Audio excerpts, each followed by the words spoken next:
Halo, perkenalkan saya Magdalena Kahitimban, NIM 1221031. Saya dari Program Studi Ekonomi Pembangunan.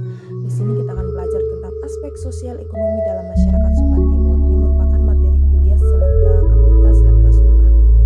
Berbicara tentang aspek sosial ekonomi terbagi menjadi dua bagian. Yang pertama itu ada karakteristik sosial dan ekonomi. Yang kedua isu atau masalah sosial ekonomi. Banyak orang bertanya-tanya apa sih aspek sosial ekonomi? Di sini kita bahas atau belajar tentang apa itu sosial dan apa itu ekonomi.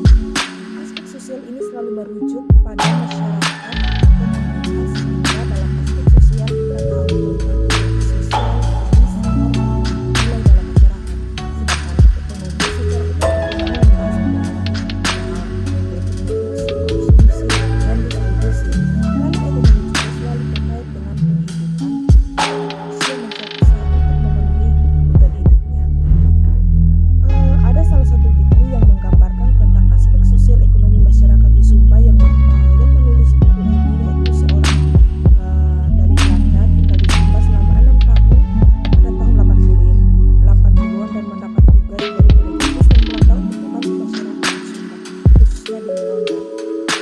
Bagaimana pola interaksi sosial masyarakat di Sumba dalam usaha memenuhi kebutuhan hidup.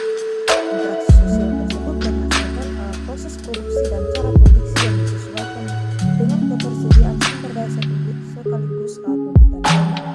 Kemudian interaksi sosial ekonomi dilakukan dalam bentuk pertukaran yang digunakan menjadi jenis, yaitu resi lokal, barter, dan menjual.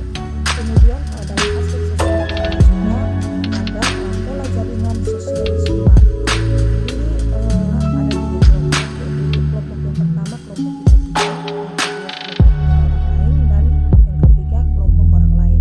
Kelompok kita-kita ini digunakan masyarakat Sumba untuk membangun relasi yang cukup dekat, biasanya berdasarkan tabihu, kawinan, dan sebagainya. Kelompok yang kedua itu kelompok bukan orang lain. Ini juga masih berkaitan dengan keluarga, tetapi tidak terlalu dekat, namun selalu dilibatkan dalam acara-acara adat. Kemudian kelompok yang ketiga merupakan kelompok orang lain. Kelompok ini yang tidak ada hubungan darah, hubungan keluarga, misalkan